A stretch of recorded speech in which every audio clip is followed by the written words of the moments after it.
जय माता दी। मेरे सभी प्यारे दोस्तों, मैं लक्ष्मी शर्मा बड़ों को चरण स्पर्श, छोटों को प्यार और बराबर वालों को दिल से नमस्कार करती हूँ।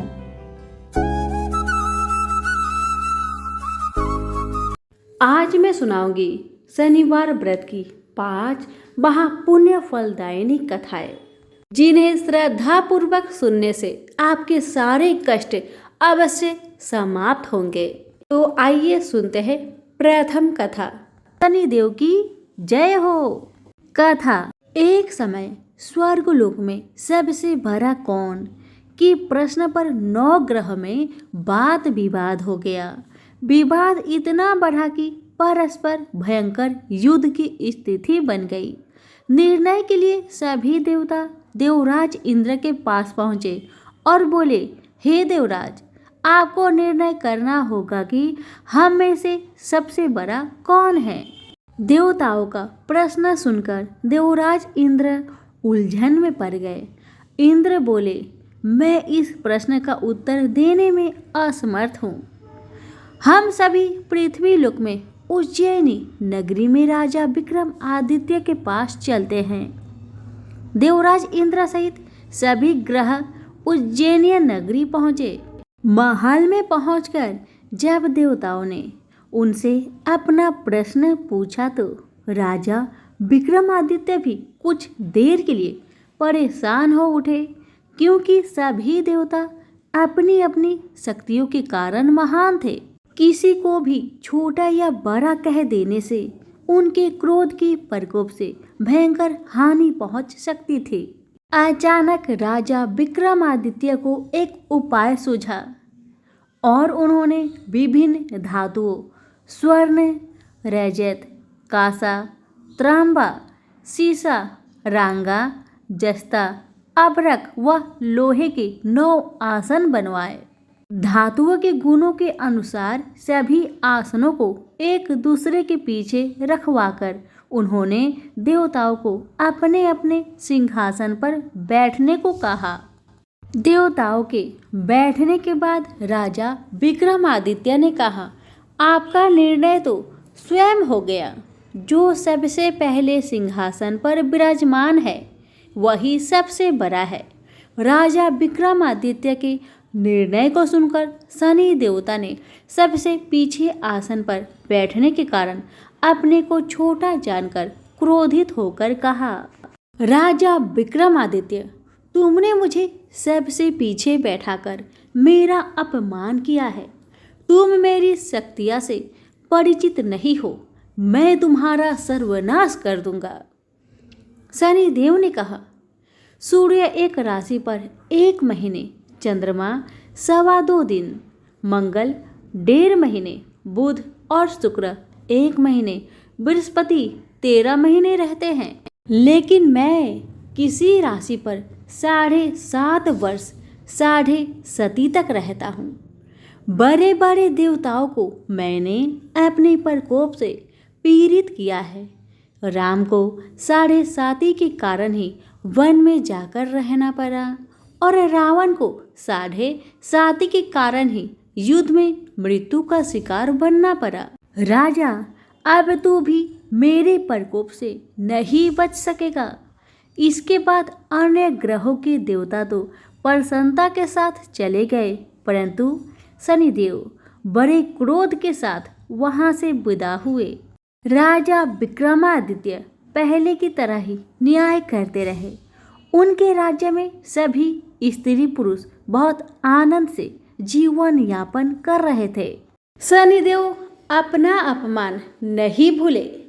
एक दिन राजा की परीक्षा लेने शनिदेव घोड़े के व्यापारी के रूप में राज्य पहुंचे। जब राजा विक्रमादित्य को इस बात का पता चला तो उन्होंने अपने अश्वपाल को कुछ घोड़े खरीदने के लिए भेजा। घोड़े बहुत कीमती थे। अश्वपाल ने जब वापस लौटकर इस संबंध में बताया तो राजा विक्रमादित्य ने स्वयं आकर एक सुंदर व शक्तिशाली घोड़े को पसंद किया। घोड़े की चाल देखने के लिए राजा उस घोड़े पर सवार हुए तो वह घोड़ा बिजली की गति से दौड़ पड़ा। तेजी से दौड़ता घोड़ा राजा को दूर एक जंगल में ले गया और फिर राजा को वहां गिराकर जंगल में कहीं गायब हो गया। राजा अपने नगर को लौटने के लिए जंगल में भटकने लगा, लेकिन उन्हें लौटने का कोई रास्ता नहीं मिला। राजा को भूख प्यास लगाई। बहुत घूमने पर उसे एक चारवाहा मिला। राजा ने उससे पानी मांगा। पानी पीकर राजा ने उस चारवाहे को अपनी अंगूठी दे दी। फिर उससे रास्ता पूछकर वह जंगल से निकलकर पास के नगर में पहुंचा। राजा ने एक सेठ की दुकान पर बैठकर कुछ देर आराम किया।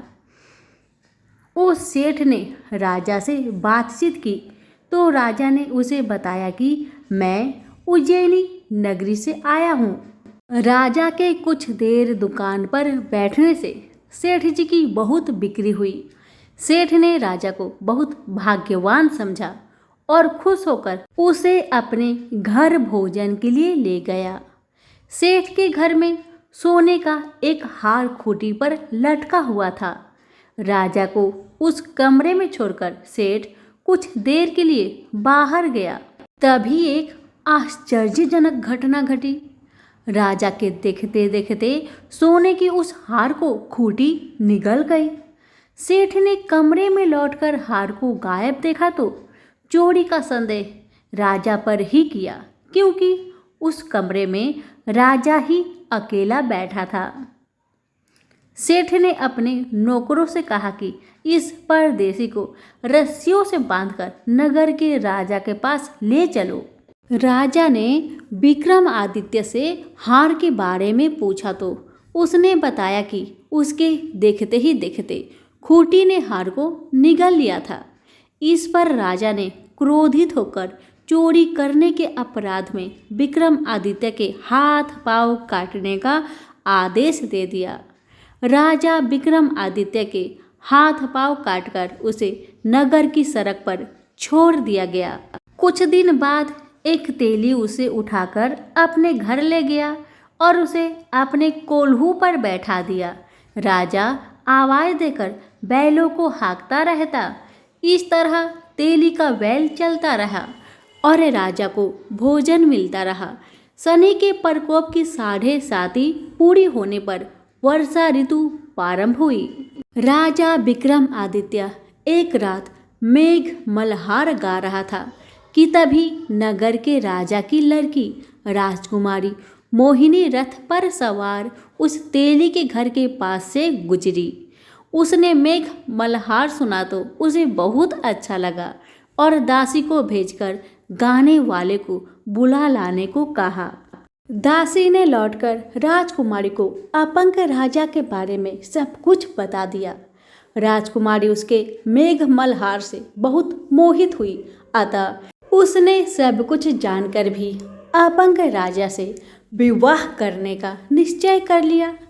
राजकुमारी ने अपने माता पिता से जब यह बात कही तो वे हैरान रह गए। रानी ने मोहिनी को समझाया, बेटी तेरे भाग्य में तो किसी राजा की रानी होना लिखा है, फिर तू उस अपंग से विवाह करके अपने पांव पर कुल्हाड़ी क्यों मार रही हो।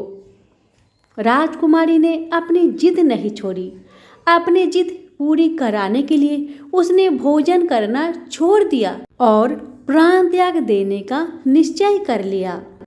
आखिर राजा रानी को बेबस होकर अपंग विक्रमादित्य से राजकुमारी का विवाह करना पड़ा। विवाह के बाद राजा विक्रमादित्य और राजकुमारी तेली के घर में रहने लगे। उसी रात स्वप्न में शनि देव ने राजा से कहा, राजा तुमने मेरा प्रकोप देख लिया। मैंने तुम्हें अपने अपमान का दंड दिया है। राजा ने शनि देव से क्षमा करने को कहा और प्रार्थना की, हे शनिदेव, आपने जितना दुख मुझे दिया है अन्य किसी को न देना। शनिदेव ने कुछ सोचकर कहा, राजा मैं तुम्हारी प्रार्थना स्वीकार करता हूँ।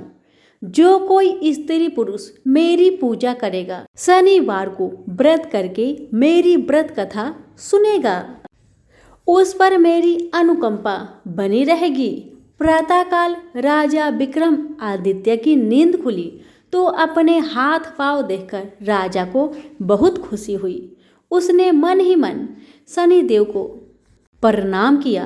राजकुमारी भी राजा के हाथ पांव सही सलामत देखकर आश्चर्य में डूब गई। तब राजा विक्रम आदित्य ने अपना परिचय देते हुए शनिदेव के प्रकोप की सारी कहानी सुनाई। सेठ को जब इस बात का पता चला तो दौड़ता हुआ तेली के घर पहुंचा और राजा के चरणों में गिरकर क्षमा मांगने लगा।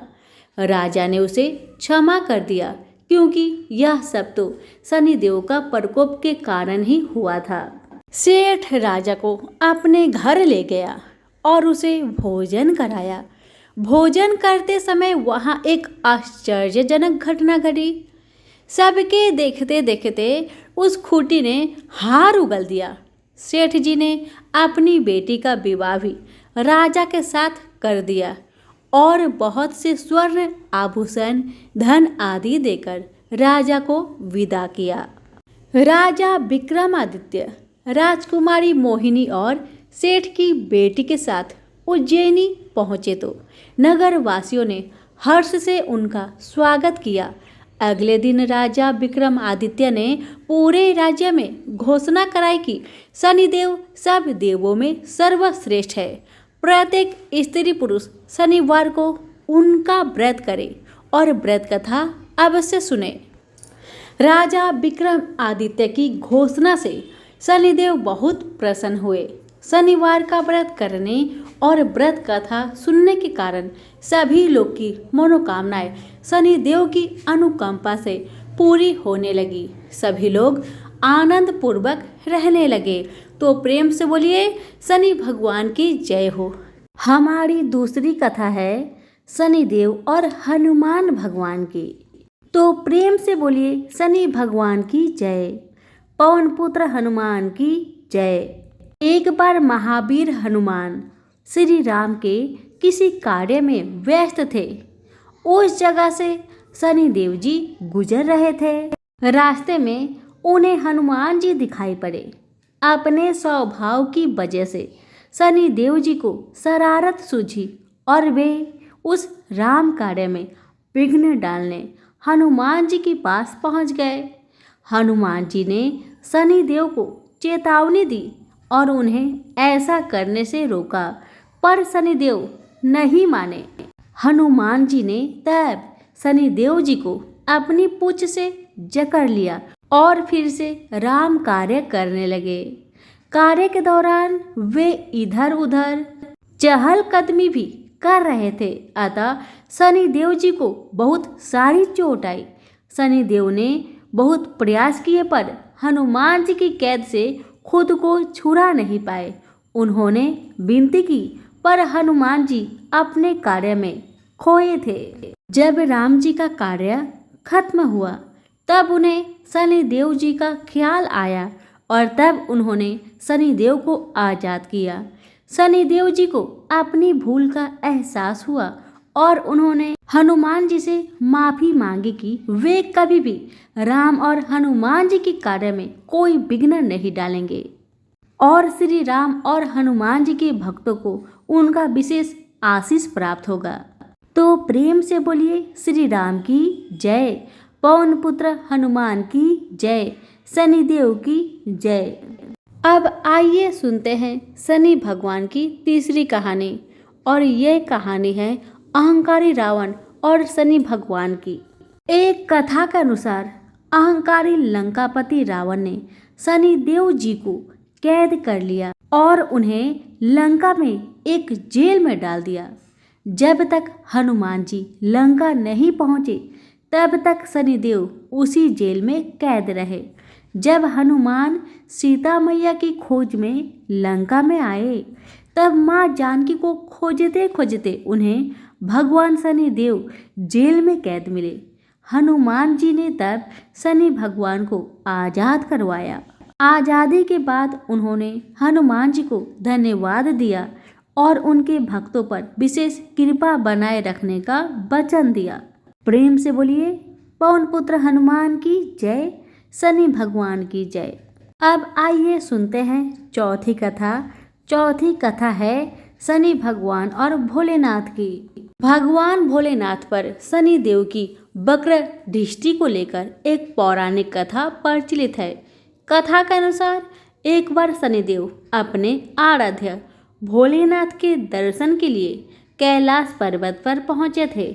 उन्होंने भगवान भोले को प्रणाम कर पहले उनसे आशीर्वाद लिया। फिर शनिदेव ने भगवान शिव को विनम्र भाव से बताया कि कल आपकी राशि में मेरी वक्र दृष्टि पड़ने वाली है। इस पर भोलेनाथ आश्चर्यचकित हुए और पूछा कि कितने वक्त के लिए शनिदेव की दृष्टि उनकी राशि में रहेगी। इस पर शनिदेव ने 1.25 पहर तक ऐसा रहने की बात कही। शनिदेव की बात सुनकर भगवान भोलेनाथ उनकी कुदृष्टि से बचने का उपाय सोचने लगे और अगले दिन वे कैलाश पर्वत से पृथ्वी पर आ गए। इस दौरान उन्होंने वक्र दृष्टि से बचने के लिए हाथी का रूप धर लिया। सूर्यास्त के बाद जब वक्र दृष्टि का पहर बीत गया तो शिव जी दोबारा अपने वास्तविक रूप में आ गए और प्रसन्न होकर कैलाश पर्वत पर लौट गए। जब शिव जी कैलाश पर्वत पर पहुंचे तो वहां पहले से ही शनि भगवान विराजमान थे। इस पर शिव जी ने शनि देव को देखकर कहा कि आपकी वक्र दृष्टि का मुझ पर कोई असर नहीं पड़ा। इस पर शनि देव ने प्रभु से क्षमा मांगते हुए कहा कि मेरी वक्र दृष्टि के कारण आपको देव योनि से पशी योनि में पृथ्वी लोक पर इतने वक्त तक वास करना पड़ा। शनि देव की यही बात सुनकर भगवान भोलेनाथ मुस्कुरा दिए और उन्हें अपना आशीर्वाद दिया। तो प्रेम से बोलिए भोलेनाथ की जय, शनि भगवान की जय। अब आइए सुनते हैं पांचवी कथा। और पांचवी कथा है हमारी गणेश जी और शनि भगवान की। ब्रह्मा वैवर्त पुराण के अनुसार शिवलोक में भगवान शंकर और माता पार्वती के छोटे पुत्र गणेश का जन्म उत्सव धूमधाम से मनाया जा रहा था। सभी देवी देवता गणपति को आशीर्वाद देने कैलाश पर्वत पहुंचे थे।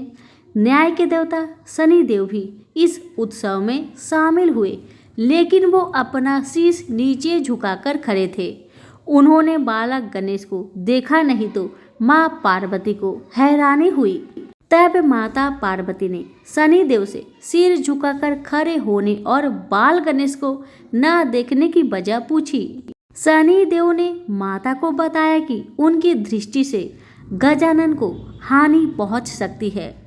माँ पार्वती के आग्रह पर शनि देव गणपति को देखने पर मजबूर हो गए। जैसे ही शनि देव की नज़र विघ्नहर्ता पर पड़ी, उनका सिर धड़ से अलग होकर आकाश में उड़ गया। यह देखकर पार्वती जी बेसुध हो गई। भगवान विष्णु देवी पार्वती को इस आघात से बाहर निकालने के लिए गरुड़ पर सवार होकर उत्तर दिशा में निकल पड़े सिर की खोज में। श्री हरि हाथी का सिर लेकर कैलाश पर्वत पर लौटे और फिर गणपति को हाथी का मस्तक लगाया गया। इस तरह भगवान गणेश को दोबारा जीवन मिला। तो प्रेम से बोलिए शनि भगवान की जय, गणेश देवता की जय हो। हमारी सुनाई गई कथा अगर अच्छी लगे तो लाइक शेयर करना बिल्कुल ना भूले। आप सभी को बहुत बहुत धन्यवाद।